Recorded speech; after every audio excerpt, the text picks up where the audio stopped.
Hola, ¿qué tal mis queridos hermanos y amigos que nos escuchan? Este es su segmento Reflexiones, como siempre, con la Biblia en la mano, que en el día de hoy, con la ayuda de Dios, vamos a continuar el estudio de aquí de a los tesalonicenses. Y en el día de hoy vamos a comenzar a leer en el 2:13, donde Pablo nos habla que da gracia por los tesalonicenses.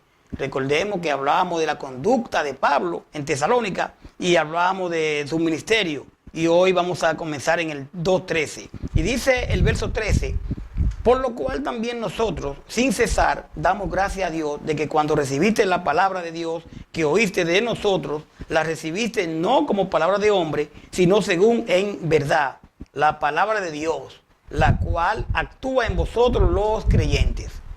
Porque vosotros, hermanos, vinisteis a ser imitadores de la iglesia de Dios en Cristo Jesús, que está en Judea, pues habéis padecido de lo de vuestra propia nación, las mismas cosas que ellas padecieron de los judíos.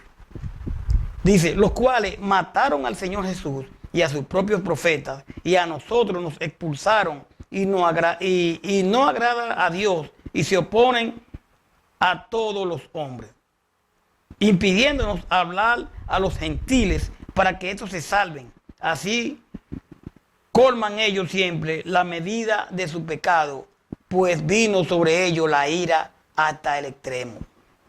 Esta palabra que hemos estado leyendo, Pablo comienza, ¿verdad?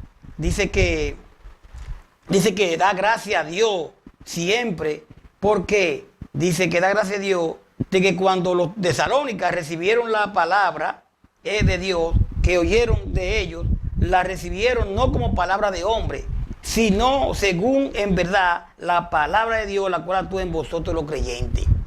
O sea, ustedes han recibido la palabra, pero no la recibieron como palabra de hombre, sino sabiendo claramente que es palabra de Dios. Usted puede ver a 1 Tesalonicenses 1 y 2, a Gálatas 4:14. Entonces el verso 14 dice, de aquí del 2, porque vosotros, hermanos, viniste a ser imitadores de la iglesia de Dios en Cristo Jesús, que están en Judea. Pues habéis padecido lo de vuestra propia nación, la misma cosa que ellas padecieron de los judíos. Usted puede ver a Hechos 17:5, a 2 Tesalonicenses 1:4. Dice el 15, los cuales mataron al Señor Jesús y a su propio profeta, y a nosotros nos expulsaron, y no agradan a Dios, y se oponen a todos los hombres. Usted puede ver a Hechos 2:23, a Hechos 7:52. Dice el verso 16, impidiéndonos hablar a los gentiles para que estos se salven. Así colman ellos siempre la medida de su pecado, pues vino sobre ellos la ira hasta el extremo. Aquí la ira de Dios es tan cierta que ya la experimentan los enemigos del evangelio. Usted puede ver a Juan 3, 18 y 36, Hechos 9, 23, Hechos 13, 45, 50, Mateo 23, 32. Entonces dice, pero nosotros, hermanos, del verso 17 de aquí del 2, pero vosotros, hermanos, separados de vosotros por un poco de tiempo de vista, pero no de corazón, tanto más procuramos con mucho deseo ver nuestro rostro. Por lo cual quisimos ir a vosotros. Yo, Pablo, ciertamente una y otra vez, pero Satanás nos estorbó. ¿Por qué? ¿Cuál es nuestra esperanza, o gozo, o corona de que me gloríe? ¿No lo sois vosotros delante de vuestro Señor Jesucristo en su venida? Vosotros sois vuestra gloria y gozo. Entonces él dice en el 17, pero nosotros, hermanos, separados de vosotros por un poco de tiempo, de vista, pero no de corazón, tanto más procuramos con mucho deseo ver vuestro rostro. Porque recuerde que esta es una carta que Pablo escribe en Corinto y se la manda a los tesalonicenses. Usted puede ver a 1 Corintios 5:3, 1 Tesalonicenses 3:10. Dice el 18, dice, por lo cual quisimos ir a vosotros. Cuando él dice quisimos ir, recuerde que está hablando de Silvano y Timoteo que andan con él, y a vosotros. Yo, Pablo, ciertamente una vez y otra vez, pero Satanás nos estorbó. Romanos 1:13, Romanos 15, 22. Cuando habla de Satanás, no es el nuevo Satán, las dos palabras, o sea, diablo y Satán, significan acusador o calumniador, y se refiere a la obra de Satanás con el calumniador de los cristianos y otros. Usted puede ver a Job 1, a Zacarías 3:1, Apocalipsis 12:10. Dice el verso 19, porque ¿cuál es nuestra esperanza? Dice Pablo, o gozo, o corona de que me gloríe.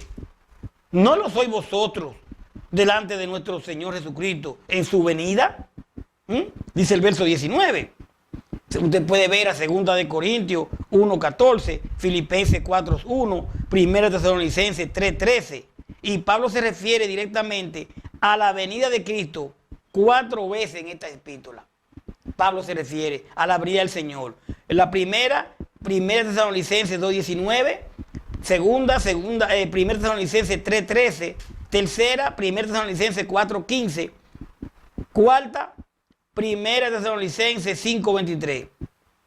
Y él se refiere a la venida de Cristo y una vez indirectamente en 1 Tesalonicenses 1:10, que esa vamos a leerla, 1:10 de 1 Tesalonicenses, que dice, y esperar de los cielos a su Hijo, el cual resucitó de los muertos, a Jesús, quien nos libra de la ira venidera.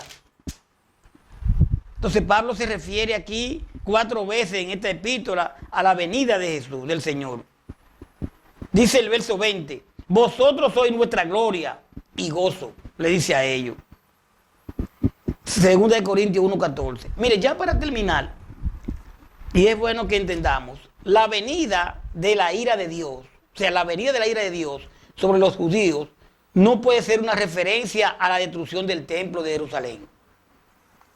Porque muchos podrían pensar que es la venida a la destrucción del templo de Jerusalén, un acontecimiento que tendría lugar, ¿verdad?, 2 décadas más tarde, después que Pablo dijo esto. Las grandes dificultades experimentadas por los asentamientos judíos en toda el área del Mediterráneo puede que haya sido vista por el apóstol como un anticipo de la ira venidera. Por eso vemos el 1:10 de Tesalonicenses primero, de la cual Jesucristo rescataría a los creyentes. Puede que Pablo haya tenido en mente la reciente expulsión de los judíos de Roma en el 49 después de Cristo por un edicto del emperador Claudio, el cual se debía a la presencia en Corinto desde donde Pablo escribió 1 Tesalonicenses, ¿verdad? Como yo le decía,